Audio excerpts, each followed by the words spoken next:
Assalamualaikum warahmatullahi wabarakatuh. Kami dari kelompok 84 PKID dengan mata kuliah Ilmu Kalam dengan dosen pengampu Bapak Muhammad Rifki Ridho.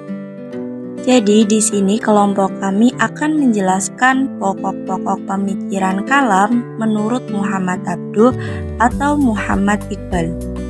Sebelum kelompok kami menjelaskan, kami akan memperkenalkan anggota kelompok kami terlebih dahulu. Anggota kelompok kami terdiri dari 3 orang, yaitu yang pertama adalah Ananda Tri Ramadhani, yang kedua ada Levani Ananda Mulyono, dan yang ketiga ada Suratul Alifiyah.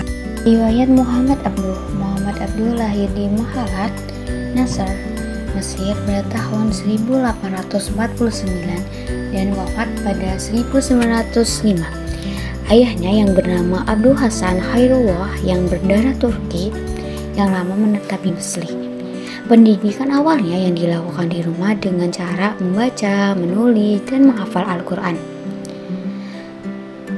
Muhammad Nuh dalam waktu yang relatif singkat, yakni 2 tahun, Abdul remaja sudah hafal Al-Quran. Pada 1862 ketika ia berusia 14 tahun, ia dikirim ke Tanta untuk belajar agama. 2 tahun kemudian, ia merasa tidak mengerti apa-apa karena di sana menggunakan metode menghafal, yaitu metode belajar yang sangat membosankan bagi Abdul remaja. Lalu ia pun kembali ke kampung halamannya. Pada tahun 1865, sekitar usia 16 tahun, ia dipaksa untuk kembali belajar ke Tanta. Namun, ia tidak pergi ke Tanta, tetapi ia bersembunyi di salah seorang pamannya, yaitu Syekh Dawir Hart. Karena bujukan pamannya, ia berubah pikiran dan meneruskan pelajarannya di Tanta. Sekitar pada tahun 1869 sampai 1877, ia belajar di Al-Azhar dan ia mendapatkan predikat alim. Di sana ia bertemu dengan Jamaluddin Al-Afghani dan menjadi muridnya yang paling setia.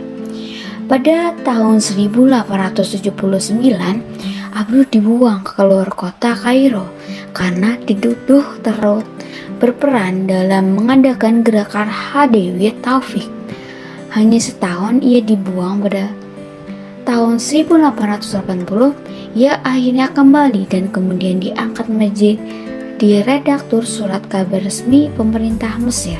Selanjutnya, sekembalinya dari pembuangan di akhir tahun 1888, ia mulai berkarir sebagai hakim pengadilan negeri dan kemudian menjadi penasihat Mahkamah Tinggi. Di sela-sela kesibukannya sebagai hakim, ia berusaha memperbaiki pendidikannya di Al-Azhar. Ia ingin membawa ilmu-ilmu modern yang sedang berkembang di Eropa ke Al-Azhar. Usahanya tidak berjalan mulus, bahkan usahanya kandas.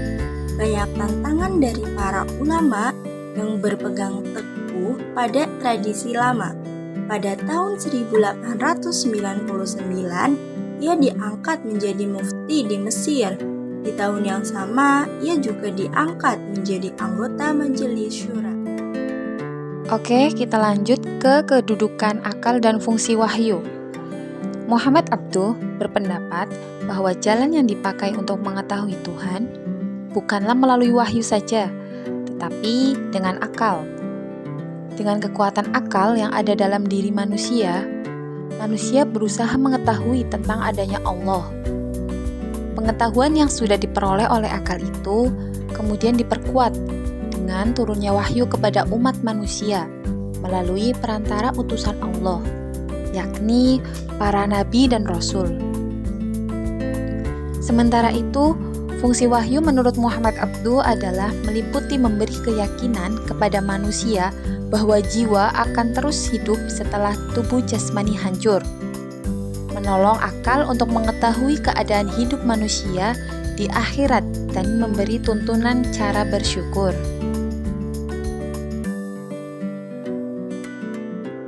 Lanjut, mengikis sikap jumud dan khurafat. Menurut Muhammad Abduh, Penyebab kemunduran umat Islam pada akhir abad pertengahan adalah sikap jumud. Dalam sikap ini, mengandung arti sikap membeku, statis, dan berpegang teguh pada adat. Karena dipengaruhi sikap jumud, umat Islam tidak mau menerima perubahan.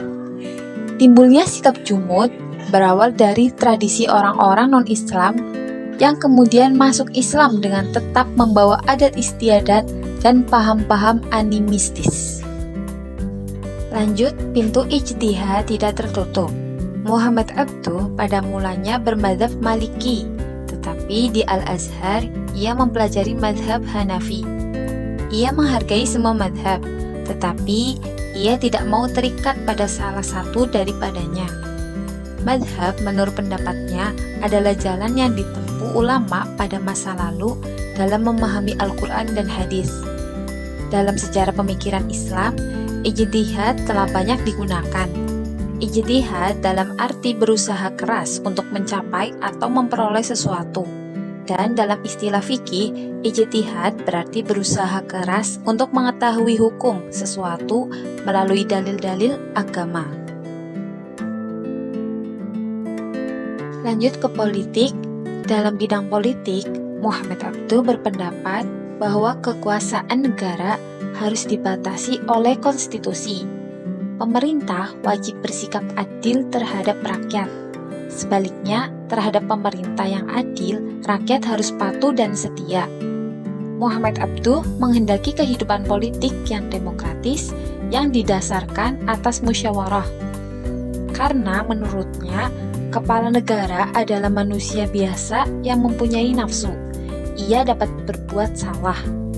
Dan untuk meluruskan kesalahan itu, diperlukan kesadaran dan keberanian rakyat yang berfungsi sebagai alat kontrol. Ide ini menggambarkan bahwa Muhammad Abduh ingin menanamkan nilai-nilai demokratis di Mesir khususnya. Sikap demokratis akan melahirkan kebebasan berpikir dan bertindak, yang pada perkembangan selanjutnya akan menumbuhkan sikap dinamis dan akan membuahkan kemajuan. Lanjut ke pendidikan. Pembaharuan lainnya dalam bidang pendidikan ialah merombak sistem dualisme pendidikan. Menurutnya, di sekolah-sekolah umum harus diajarkan agama, sedangkan di sekolah-sekolah agama harus diajarkan ilmu pengetahuan yang modern. Lanjut ke pemikiran kalam Muhammad Abduh dalam tafsir Al-Manar. Yang pertama ada kehendak dan kekuasaan mutlak Tuhan. Aliran Mu'tazilah dengan tegas menolak kehendak dan kekuasaan Allah yang mutlak dan absolut. Artinya, mereka meyakini adanya batasan kehendak dan kekuasaan Allah tersebut. Maturidiyah samarkan, sebagaimana Mu'tazilah mempunyai keyakinan bahwa kehendak dan kekuasaan Allah itu tidak lagi mutlak, tetapi sudah terbatas. Walaupun batasan yang diberikan aliran ini tidak sebanyak batasan yang diberikan aliran Mu'tazilah. Lanjut, perbuatan Tuhan. Mu'tazilah berpendapat bahwa Allah hanya melakukan hal-hal yang bersifat baik dan tidak yang sebaliknya. Maturidiyah samarkan berpandangan hampir sama dengan pendapat aliran Mu'tazilah. Bagi Maturidiyah samarkan bahwa perbuatan Allah hanyalah menyangkut apa-apa yang baik-baik dan yang buruk. Lanjut ke keadilan Tuhan. Aliran Mu'tazilah berpendapat bahkan menjadi salah satu asas pokok ajaran mereka bahwa Tuhan wajib berbuat adil.